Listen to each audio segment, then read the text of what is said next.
अस्सलाम वालेकुम नाजरीन, आपसे ब्रेकिंग न्यूज़ शेयर करते चलें कि चेयरमैन पाकिस्तान तहरीक इंसाफ जनाब इमरान खान के ख़िलाफ़ AR1 न्यूज़ भी खुलकर सामने आ गया।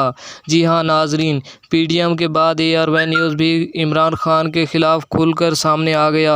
तफसीलात आपसे शेयर करने से पहले आपसे रिक्वेस्ट है, अगर हमारे चैनल पर नए हैं तो चैनल को सब्सक्राइब कर दें। कमेंट में इमरान खान जिंदाबाद ज़रूर लिखें।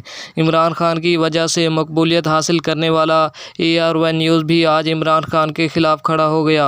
जैसा कि आप लोगों को मालूम होगा कि गुज़िश्ता रोज़ IMF के वफ़द ने अपोजिशन लीडर जनाब इमरान खान से मुलाकात की। IMF के वफ़द के साथ मुलाकात करते हुए शाह महमूद कुरैशी और साबिक़ वज़ीर-ए-आज़म पाकिस्तान जनाब इमरान खान भी मौजूद थे। AR1 न्यूज़ ने सोशल मीडिया पर कवरेज को अपलोड करने से पहले ही साबिक़ वज़ीर-ए-आज़म पाकिस्तान जनाब इमरान खान की तस्वीर को ब्लर कर दिया। ARY को मालूम नहीं, शायद इसकी मकबूलियत ही साबिक़ वज़ीर-ए-आज़म पाकिस्तान जनाब इमरान खान से है। अब तमाम सोशल मीडिया पर AR1 न्यूज़ का बाइकआउट किया जा रहा है। AR1 न्यूज़ ने ये बहुत गलत काम किया है। जैसा कि आप ये तस्वीर पर देख ही रहे हैं, साबिक़ वज़ीर-ए-आज़म पाकिस्तान जनाब इमरान खान की तस्वीर को ब्लर कर दिया है। दूसरी जानिब ARY न्यूज़ पर ये हेडलाइंस भी साबिक़ वज़ीर-ए-आज़म पाकिस्तान जनाब इमरान खान की तस्वीर को ब्लर करके चलाया जा रहा है।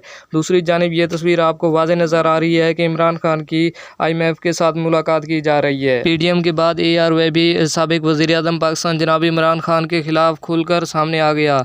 ना PDM खान साहब का कुछ बिगाड़ सकी है और ना ही ARY न्यूज़। सोशल मीडिया पर तमाम PTI वर्कर्स की जानिब से ARY न्यूज़ का बाइकआउट किया जा रहा है। आपने भी कमेंट में इमरान खान जिंदाबाद